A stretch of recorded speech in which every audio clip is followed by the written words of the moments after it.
Okay, well let's think about this for a minute. Okay, and then we'll go back to the symbolic stuff. How many chances do you think you'll have in your life for like a serious, high-quality, intimate relationship? What do you guys think? How many chances are you going to have for that? 3 to 4. Okay, that's good. That's good. Yeah, I would say you probably top out at about 5. Okay. 2 down, 3 to go. So. Okay, so, you know, that's not that many chances. Plus, you get old quick. You know, by the time you're 45, you're not going to have a family. And well, you can do that sometimes if you're male. If you're female, maybe, but it gets pretty rough. And you're looking probably at that point at a fair bit of in vitro and that sort of interaction. It's tough, it's hard on people. So, you know, not only do you not have that many chances, you don't have that much time. So you got to get it right. So if you get it wrong, it costs you. Like maybe it'll cost you 5 years. 5 years is a long time. So, and 3 5-year costs is like, you've lost things there that you can't replace. Okay, so that's one part of it is, you don't have that many chances, and it's costly to burn up the time.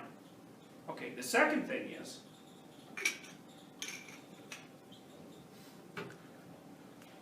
a divorce is very complicated.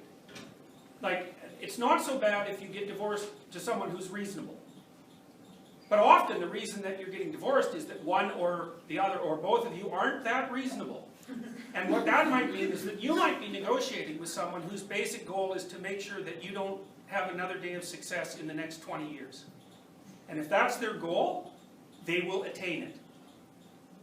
So, and there's lots of ways people do that, and they usually do it by holding their children hostage. And people will definitely do that. They do it all the time, you know. So, you want to avoid that. And then, you know, then of course it's hard on the relationship you have with your children. And like those are probably the most important relationships you have in your life. You know, it's like, might be parents, might be siblings, might be your partner, might be your kids. But I think when it comes right down to it, your parents are old, and so are you, but your kids aren't. And they're just as close. Plus they need you. And so you start twisting and messing that about, boy, it's hard on your psyche. It's hard on the kids too. So, you know. So then I'm just thinking about that and what you said about how that's a cost. If you mess it up, and that's like a 5-year cost, that's a cost you, right? Oh, and it might be a 15-year cost if you're in a custody battle, and it'll cost you $250,000. Right. Or let's more. say, yeah, but like, is it then, would you say, like being a psychologist, that it's better for people to like pursue a relationship that's like not good, that continue to do that and possibly incur further costs than it is to just cut it off, because it wouldn't divorce? It's a complicated question. What I would say is, don't make the kind of mistakes that get you into such a stupid relationship to begin with. Okay, because that's the answer to that question. And the way you do that is by trying not to delude yourself any more than is absolutely necessary. And that means, when you're in the damn relationship, tell the person the truth. And try to figure out what the truth is for you. And don't put up with any nonsense. And stand up for yourself. And also, aim towards the good. You know, if you do all those things, then your relationship is probably going to work. If you're trying to do all those things, really, and you have a partner that will not do that, then leave. But it's a rare person who won't do that if they're stepped along the way properly and they learn how to do it. Now, not everyone's like that, because you do run into some people who are basically devoted towards mayhem and trouble. You know, but usually, you know, a person is a balance of striving for the good and, you know, messing about in the hell. And, you know, you're both like that when you start a relationship, and you try to tilt it towards the good. And then you won't run into that problem. So, but you have to do that right from the beginning of the relationship, you know. Because it doesn't take that much to corrupt a relationship so that it's not really salvageable. Enough mistakes, 3 or 4 acts of infidelity, you're done. You aren't going to come back from that, because the fundamental element of trust has been removed. And then you can't communicate with the person because you don't know if they're telling you the truth, and then you don't know if you're dealing with reality. And if you're not dealing with reality with your partner, it's like, good luck fixing that. It's like you're working on a ghost car while the real one is sitting in the shop with the motor out, you know. It's not going to get you anywhere.